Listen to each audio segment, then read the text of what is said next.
لەسەری ساڵی نوێدا و لە ساڵی 1950دا لە گوندی تەختی خەلیلی سەر بە دێرسیم هاتمە دنیاوە. ئایا لە دایکبوون لە سەقەمدا چانسێکی جیاواز بوو؟ باشتر وایە من لێرەوە باوەڕ بە چانسکەم. لە ساڵی نوێ و لە نیوەی زستاندا لە جوگرافیایەکی بەفراویدا لە دایکبوون بەلای منەوە چانسە. تراژیدیەکی مادیرۆکی ژیان کرد، چند ساڵێ تێکۆشین من بێشاندم ما وی تراژیدی دەرباز کرد. تراژیدی کوردا دیرۆکتێ پرێ zaten böyle bir tێکۆشین ama o kas mezine, o kas bilindi, o kas kutsal rastı yani. Belki dişteki en piroz çiği hani Romevi trajedi eşeki majiyan kriyi karşı bir de tێکۆشina ki eldidin meşandın felsefeyi ki em jiyandıkın, ruhi ki em jiyandıkın vira daha mestiri. ساکینە جانسس ناسراو بە سارا ئەو 20 ساڵ دوای گەورەترین کۆمەڵکوژی سەدەی 20 واتە کۆمەڵکوژی دەرسم ساڵی 1938دا لە 12 شوباتی ساڵی 1958 لە زستانێکی سارد و سۆڵەی گوندی تەختی خەلیلی سەر بە شاری دەرسمی باکووری کوردستان لەدایک دەبێ. دایک و باوک و داپیرە و بەشێکی زۆر لە کەسوکارێکی ڕزگاربوانی کۆمەڵکوژی دەرسمن.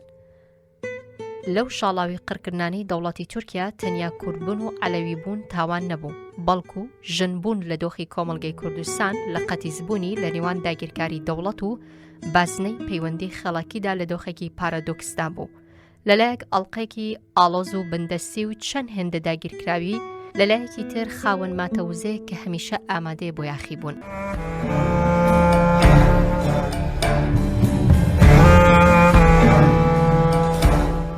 ساکینە جانسس لە گێڕانەوەکانیدا دەڵێ شتێک کە دایکم دەیدا بەڕوومدا و پاش 20 ساڵ بە شێوەیەکی تونتر دەبوو بە سەرەتای ڕاستیەک و بەگوێمدا دەهات دەیگوت شەرم لە کوردبوونت مەکە. شەڕەکانم لەگەڵ دایکم تا بڵێ فێرکارانە بوون. هێزێکی باشی پێدەدام تا بەرەو شۆڕشگەڕی هەنگاو بنێم. فێری خۆشەویستی ژن و ژنبوونی کردبووم. خواستی شۆڕشگەڕەتی ڕەگەزی خۆم، هەستی بەختەوەری و سەربەرزیەکەی ئەم خواستم ئەگەرچی بە ئاستێکی لاوازیش بێ دەرکەوت بوو. دایکم کەسێکە زۆرترین کاریگەری لەسەر ژیانم کردووە. لەگەڵەوەی بە کەسایەتێکی سەرکەشی گەیاندم، فێری شەڕکردنیشی کردم. بەو هۆیە زۆر قەرزاری ئەوم. Ez jê aciz dibûm, min jê re digot di şoreşa apoca de ew qas xweşikî heye. Digot hemû xweşikbûn di nav de ye. Bi dilekî pir hêdî diaxivî û ez razî dikirim. Min jî xwelê aciz dikir. Gelek caran min dilê wê dişkand. ساکینە قەرەقۆچان هاوڕێ و هاوخەباتی دەڵێ هەردووکمان کچی دەرسمین. ئێمە هەر لە سەرەتا و ویسمان هەبوو و بووینە وەڵامی ئەو ئێش و ئازارەی کۆمەڵگەی دەرسیم کە لە کۆمەڵکوژەکە چەشتبیان.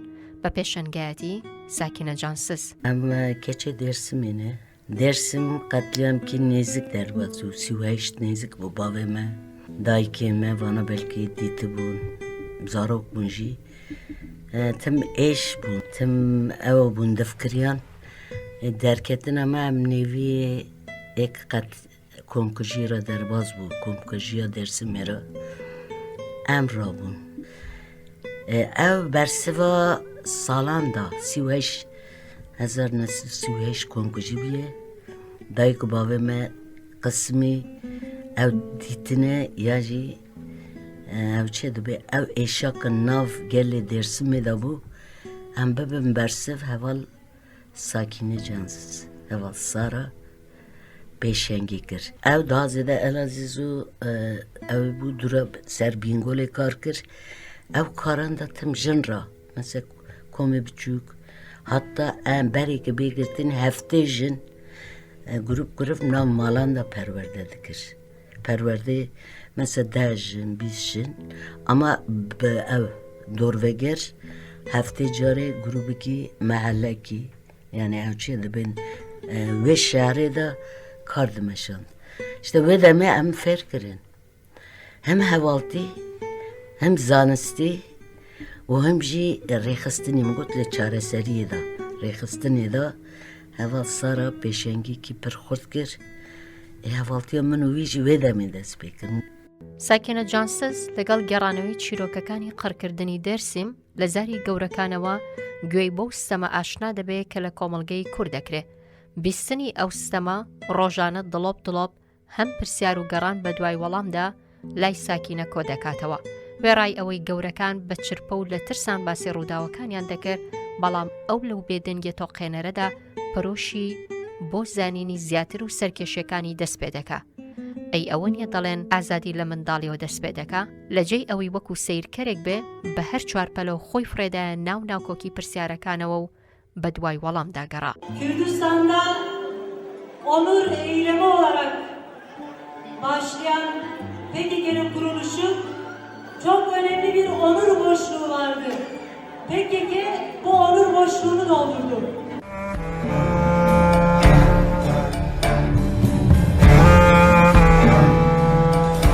تازە ئاشنا دەبووم باسی ئایدۆلۆژیایەک دەکرا. کەسێک نەمابوونەی بیسێ.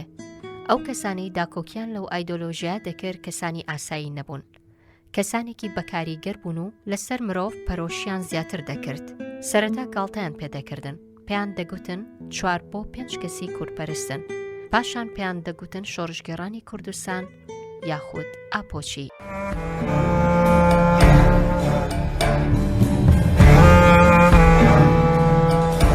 لە زستانی ساڵی 1976 بۆ 1970دا یەکەم کۆبوونەوەی فراوانی شۆڕژگەڕانی کوردستان لە دەرسم دەبەسرێ. بۆ یەکەم جار دەستەواژەی کوردستان داگیرکراوە لالایەن عەبدوڵڵا ئۆجەلانەوە دەبیسرێ. لەو کۆبوونەوەی کە سەرەتا 6 کەس بەشداری تێدا دەکەن لەو ماڵی کە لە دەرسیم پێیان دەگوت کۆشکی سپی لە بەرەوەی بیناکە بە بۆیاخی سپی بۆیاخ کرابوو. بۆ یەکەم جار بە وردی لە ناکۆکی نەتەوەی و چینایەتی ئاشنا دەبێت و دەکەوێتە سەرڕێیەکی دوور و درێژ کە وەک خۆی دەڵێ ژیانم هەمووی تێکۆشان بوو. ئەو لە هەوڵی ئەوەدا بوو ژنان لە تێکۆشانی ڕزگاری نەتەوەی ڕۆڵیان هەبێ و بە شێوەیەکی چالاک بەشدار بن. بۆ ئەوەش یەکەمین ژنە لە نێو بزوتنەوەکەدا کە بۆ هەر کوێک چوبێ ژنانی ڕێخستووە. جەمیل بایک هاوسەرۆکی گشتی کەجەکە و هاوڕێی ساکینە جانسز باس لە سەرەتایەکتر ناسینیان و سەرەتای تێکۆشانیان دەکات. هەڤڵەی سارا من لە ئەلازغە ناس کرد و لە ئەلازغە وەختێکێ مە پێک واژی کار کرد لە ماڵێکێژی پێک وام دمان و دا زێدە دەست پێکێ لە فێوزی چاخما ناو گەلدا مە kar pêşxist pişra li Yıldız Bağları li istasyon wan derna yavaş yavaş karê me pêşket dest pêkê wextê ki me dest bi kar kir çapê tirka hebîn dawiyê hemiya da ketin wan mintiqadan me kar kir wextê ki em ketinê tabii hemê cî girtibûn xwe di nav gel da işte rexistin kiribûn bi wê destpêkê hinek kar zahmetî çêbû ya volê sara işte ber hemû zor zahmetiye sekinî bingek pir xort nav jina da pêşket war işte serokatî ra jî ew min got işte li Elazığê hareketê jin war pêş dikeve serokatî got hevalê sara dikane navan da kar xort bike dikane heta hereket ki jin pêş bixe heft heftê û heşt heftê û ne ez heval sara tim ew çê dibê vê mintiqê da berferê me hev re kar meşand em bûn çi wa dibe her dem min tiştêk zehmet bi gerek em serxin tiştêk zor bi gerek em hember biskinin eman me em rûbirû dijmin jî hatin پێیان وتم کە دەبێ بچمە چەولیک. ئەو کاتە هەوڵی دامەزراندنی کۆمیتەیەکی ژنان دەدرا. تاو کاتە شتێکی بەرچاو لەسەر خەباتی ژنان لە ئارادا نەبوو. ئەو کاتە بە شێوەیەکی گشتی لەسەر هەندێک واقعی خۆمان گفتوگۆمان دەکرد. دەمانگوت دەبێژن بەشداری شەڕی ڕزگاری نەتەوەی بکەن مەگەر ئەوان بەو شێوەیە دەتوانن ئازاد بن و بەرەو ئازادی ڕاستەقینە بچن. Tamaşa bitin. Rojane demek ki denizde tamaşa etkin rasti. Ezbara Tevay herhalde heyecan ikimizin, gayret ikimizin, umut ikimizin çevirin. Teval diş tane zaman belki istediği yekûni zaman rastı şamaklara baver, hoşi kaş, net aynı zaman. بەجارێک کەوتمەناو بۆشاییەکەوە کە هەستم بە تەنیایی دەکرد. دڵم ئێشە دەمگوت با ئەوەش بێ. ئەوە شەڕێکە زیاتر بەهێزم دەکا و پێویستیشە بەهێز بم. زۆر خۆشە کە مرۆڤ بە عینادی لە بەرامبەر دوشمنەکی بژی و شەڕکە. منیش دەموت دەبێ ئەگەر هێندە چاوترسێنیان کەم ئەوە هەمیشە دەبمە بەڵا بەسەریانەوە. Ez ketim bin ev düşmün, bin işkenceki granda me zulm heye, ama evvel sonra beri min hatiye girtini. Ez ve şevi xavne dibinim ez diyorum ki tükkuleri ez altıma te nabinim, nav evvela me hevşe dibi daxtu zulme u girtime. Ben erdayı nizanim yani şev roş, hev safi nabi. Nizam mı çıkaz xev kiriyek bin dit, xavne demire dibi nabi tu ver bimini derkeve. Ev roj ez birim mehkemeye birim ber savcı dagirke min ev dikin pirs dikin ez berdam çünkü ez birindari destketim bum heval sara mira got derkeve ez veru derket etim xavnun da em diketin tengavi me xavne da hevdin didit mesela belki bikev tengavi dayku bavi xate biri xuşku birewi ama min sara dit بایەتی لە کەمپی نازیەکاندا لاشەیەکی بێدەنگ و بێشەرم بوو. جەستەکان ڕوود بوون. لە چاوی بێهیواییاندا واتاکانیش کوژرابوون. تەنیا کاتێک سەرەی مردنیان دەهات جەستەی ڕووتیان دەجوڵایەوە تەنیا ئەوەندە. ئەگەر پرسیار بکرێت جێگەیەکی تر لەم شێوەیە هاوشێوەی هەیە لەسەر ڕوویم زەویە پێویست ناکات دوور بڕۆین. لە ساڵی 1970دا لە ئەنجامی کوتەدا ساکینە جانسز لەگەڵ زۆرێک لە هەواڵانی لە خاربت دەستگیر کران. لە دوای گیرانی هەڵوێستێکی بەرخۆدانی نیشاندا لە پاڵ هەواڵەکانی تریدا هەم بەرامبەر بە مەیلی خۆ بەدەستەوەدان لە نێو بزوتنەوەکەدا لە زیندان و هەم بەرامبەر بە کاربەدەستانی دەوڵەت کە ڕادەستبوونیان دەسەپان. دەوڵەت بۆ تێکشکاندنی مەیلی بەرخۆدانی لە زینداندا هەموو جۆرە ئەشکەنجەیەکیان بەڕێوەبەر، هەڵواسین، کارەبا، خستنە ژووری تاکە کەسی تەنگ، تاریک و ساردەوە، ڕوودکردنەوە، دەرخواردنی پیسایی و چەندین ئەشکەنجەی دیکە. بەرخۆدانی ساکینە هەموو بەرپرسانی زیندانی تووشی سەرسوڕمان کرد و زۆر بە جەسارەت و بوێریەوە بەرامبەر بە ئەشکەنجەکارانی ڕاوەسا. زیندانیانی بەدناوی دیاربەکر کە لەو ساڵانەدا بە ناوی ئەشکەنجەکارێکی وەکو ئەسەد ئۆکتای ناسرا بوو یەکێک لەوانە بوو کە زۆر چێژی لە ئەشکەنجەدانی ساکینە دەبینی و ئاواتی دەخواست کە جارێک لەژێر ئەشکەنجەدا بقیژێنێ و هاوارکە بەڵام ئەو نەیکرد. Mesela evvel sana ruhki var bu. Na zindan 10 sal na belki 6 sal emdüğün evvellendir zamanı. 10 sal bedeli emir kiye. Çünkü av nadine, karın nadine, zulm ki, serjin, cüdatır hey. Evvel sana mesela mağduriyet kabul nekir. Ev düşümüne dike. Aji saramet serpiye khazkınım ve irade bersivdim. Ne bugütün? Hez bu, hez da derdureka. Heval sara navda Esat Oktay çıkastı kariye bike. Mesela hember üstekini tefvil ke.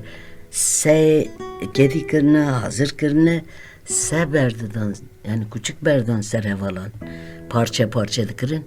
Ama heval sara rüya Esat Oktay yıldıran paramparça kır bütüyük. ژیانی من بۆتە هەڵهاتن. لەوەدا لەگەڵ پەپولەش بەراورد ناکرێ چونکە پلاندا دەڕێژم و دەڵێم هەڵدێم. هەرگیز ناڵێم بە ڕێگایەکی یاسایی دێمە دەرەوە. زۆرم بۆ دێنێت. داخۆ سەرچڵی بوو یان بەهۆی ڕاستی زیندانەوە بوو دیلبوونی قامچی ئازادیە. ئەوە ڕاستیەک بوو. بە باوەڕی من دەبێ خەیاڵی شۆڕژگەرێک لە زینداندا هەڵهاتن بێ لە هەموو زیندانەکان. Genel olarak Hebuyun öğrenmek serbilindir. Psikoloji Hebuyun cüdane. Psikoloji Hebuyun de çareseri hene. Psikoloji Hebuyun de rexistine hene. Civak buyune hene. Peşeroş ditine hene.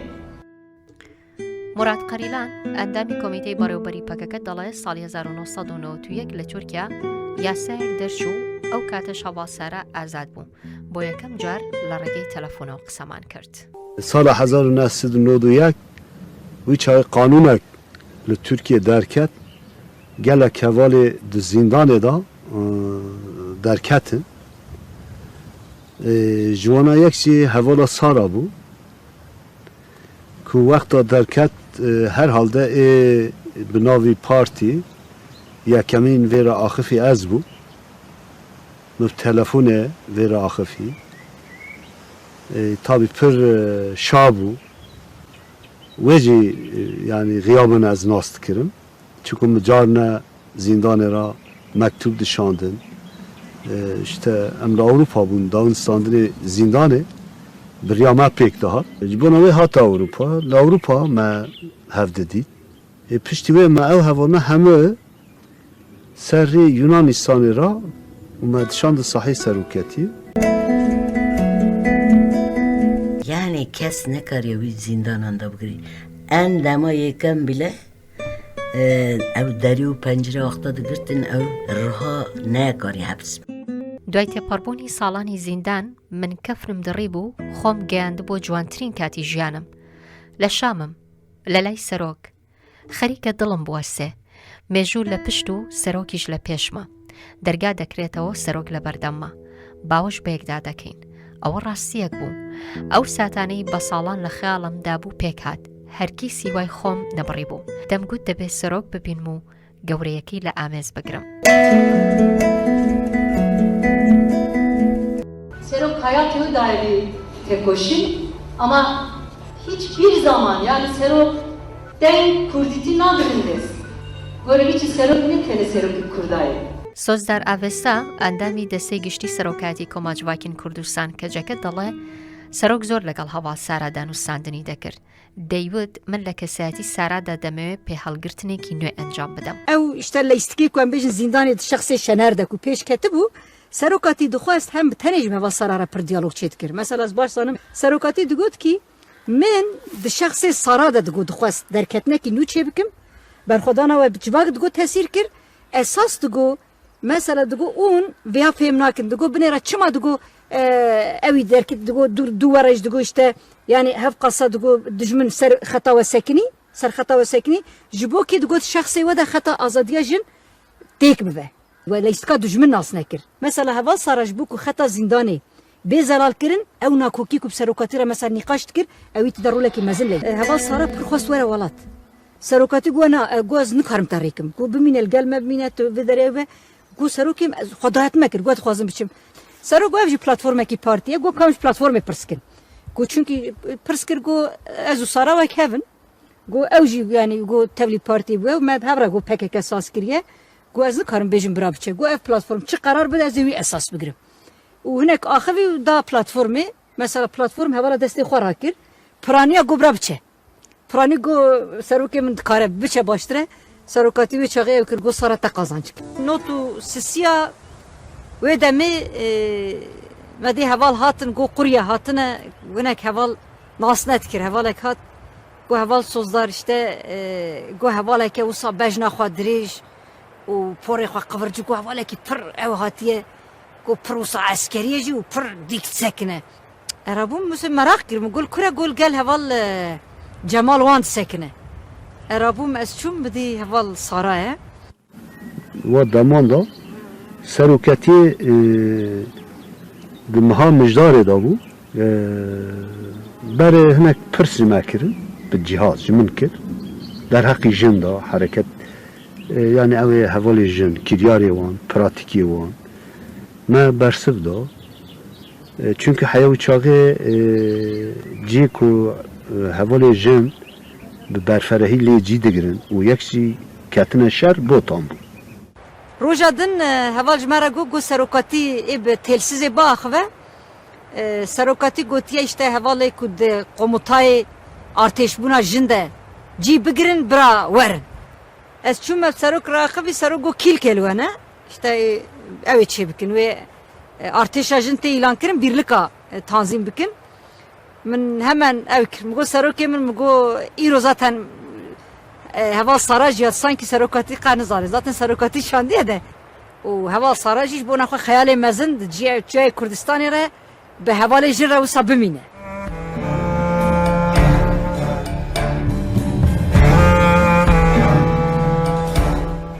ساکینە جانسز دوای ئەوەی ڕوو لە چیاکەکانی کوردستان دەکا بەشداری لە تێکۆشان و چالاکیەکانی گەریلا دەبێ وەک ئەندامێکی چالاک ڕۆڵی خۆی لە کۆنگرە و کۆنفراسی بزوتنەوەی ئازادی ژنانی کوردستان و بزوتنەوەکە بەگشتی دەگەڕێ لە هەموو کۆنفراس و کۆنگرەکانیشدا ڕۆڵی یەکلایکەرەوەی هەبووە.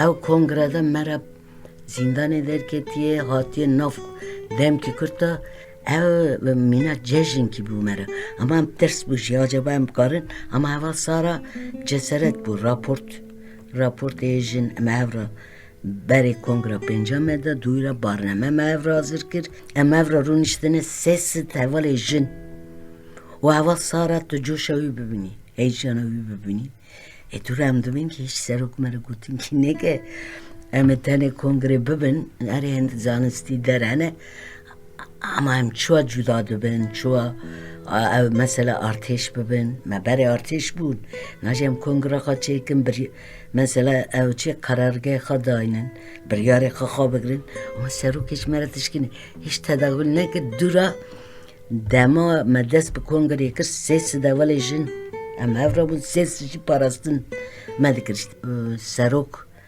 raportek me re nivîsandû politik rapor ew xen heva sara heyecan girtibû digot işte vay serok rê me nîşan dide ne heta na tiştêk ew kiriye na kom hev dike. ئەو کاروانەی ئەوروپا هەر لە سەرەتاوە خێری پێوە نەبوو چونکە لە ڕووی ڕۆحی و نە لە هیچ ڕوویەکی دیکەوە ئامادەی ئەوروپا نەبوو. ئەو دابڕانانە هەمیشە خوێن لە دڵم دەچۆڕێنێ. من هەرگیز نەویست بچمە ئەوروپا ئەگەر بۆ خەبات نەبووە یەک هەنگاوم لە ڕۆژهەڵاتی ناوەڕاست نەئەنا هێشتا لە نیوەی ڕێگەدام ئاخۆ لە فەڕەنسا چی چاوەڕێم دەکات. Tişteki en piroz çiğ hani Rumeli trajedi eşek imajiyan kriyi karşıya bile tekuşuna ki endidin meşandın felsefeye ki em jiyandıkın ruhe ki em jiyandıkın vira daha mestiri en serili gerimaya ezdir akırı çünkü çıl sarar hep bugün av kazanç kriyi nasıl kazanç kriyi em biraz serbilindin em her daim de vereceğim.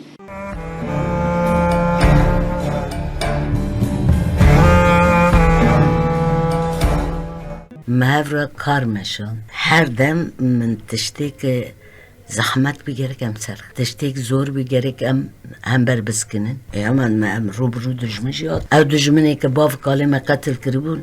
Der doreme dor peş kirin. Ama berkada ne var sara? Em zanın zindan eder çi bu. Hakikati sara ev bu. Me her tiştevre parvat kir. Şaşi jî, rastî jî. Me dure her dira riya apogeri rastiya jinda em çuwa derkevin çuwa rastiyan cibci bikin bu wî jî me hêz dida hev hezkirina hevaltiyê ez du heval sara ra êkê navê sara girtine êkim ew bûne wan ra jê li tabî ew heq destpêk û hevaltiya yêkem hîna jî ez lêgera wî da me pir kes bersiv didin Nebes ez dû mîna ji ev bersiva hevaltiyê min û heval sakîne ez tim wî digerim û carê jî nifsê xwe da wî ra parva dikim ê roj digirim mesela dibêm ki tiştek zor tê ez vê ra di nifsînim parva dikim ecer sikim dengê wî tê min re dibe nagerek tu habikî.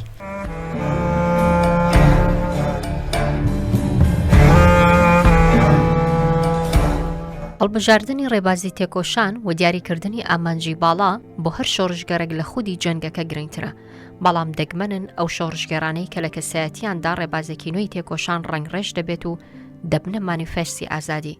ساکینە جانسز ئەو شۆڕژگەڕەیە کاتێک گفتار بێواتا بوو ئەو بە کردار دوا و ئەم دروشمەی لە دوای خۆی جێهێشت. ژیانم هەمووی تێکۆشان بوو.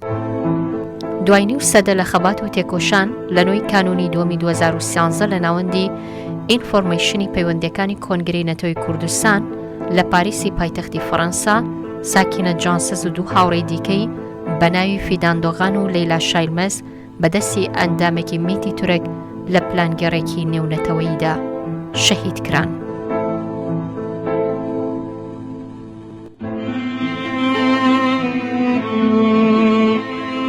ئەگەر لە پاریس ئەژیام زەنگی بەردەرگای هەموو ماڵێکم لێ ئەدا و دەموت ئەبێ هەمووتان خولەکێک بێدەنگ بن ئەمڕۆ قاسم لۆ لە بەرزترین کەنیسەی شارەوە زەنگی پرسە لێ ئەدات و بۆ تیرۆری سیاسی سێژنە چالاکی کورد مێژووتانە خاتە بەردەم پرسیارەوە و شارتان دێنێتە خرۆشان. لە دوو کاتلیاما پاریسێژێ ئاینێ هێز هەنە ji ber ku di Parîsê de di navenda Fransa de pêk hatiye roleka xwe ya belirgîn tê de heye û aynı wextê de rola devleta Tirk jî di vê komploya kirêj de di vê katliyama xûnxwar da heye. Em wekî rêhevalên saraya, wekî rêhevalên rojbîna, wekî rêhevalên ronahiya em ê tola vê komploya kirêj şu komplogera rakın. Duerke ev kiryarê devleta Türkiye kirî yek ji li erde namîne ve hesabî vegî yek û yek ve pirsîne ev hovîtî Erdogan kirî ji wî re tu cara namîne ve be pirsîne û tolê şehîdê me ve bê rakirine.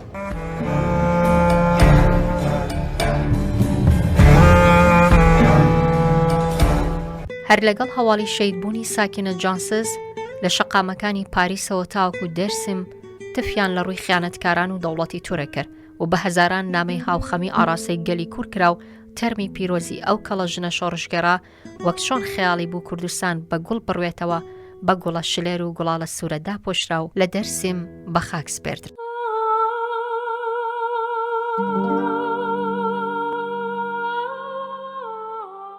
حقیقت سارا ئەو بوو دەبێم لێ ناژیت خەتەنێ دەبینم مە هەر تشتاورە پاروات کرد شاشیژی ڕاستیژی مە دوورە هەر درە ڕیا ئەپۆگێری ڕاستیە ژندا ئەمێ چووە دەرکەون چووە ڕاستیان جیبجی بکەن بۆ ویژی مە هێستدا هەف دەستپێک و هەڤڵتیە یەکەم هینەژی ئەز لێگەرەوەی دامە پر کەس بەرسف دەدەن لێ بەس ئەز دوی مینەژی ئەو بەرسف هەڤڵتی منوس هەواڵ ساکینە ئەستم وی دیگەرم جارێژی خەتەنێ دەبینم.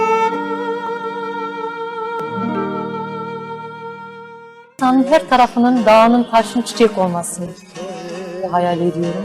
Bazı yerlerde hala var, çok güzel çiçekler var, cellaleler var, çok güzel ormanlar var ama düşman hızla onları yok ediyor. Hemen hemen yani düşmanın bombalarının, havanların, mermilerinin düşmediği alan kalmamış. Bu anlamda böyle Kürdistan her tarafın çiçek olmasını isterim. Çiçeklerle bezenen bir Kürdistan hayalim var.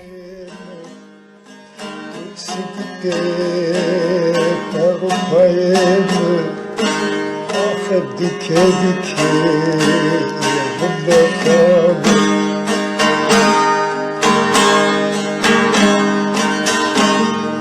Name kelamım dostlara Name tüyözcü sara Eservatom de kavu Bu ayine kule kule Servatom bakkalavu Servatom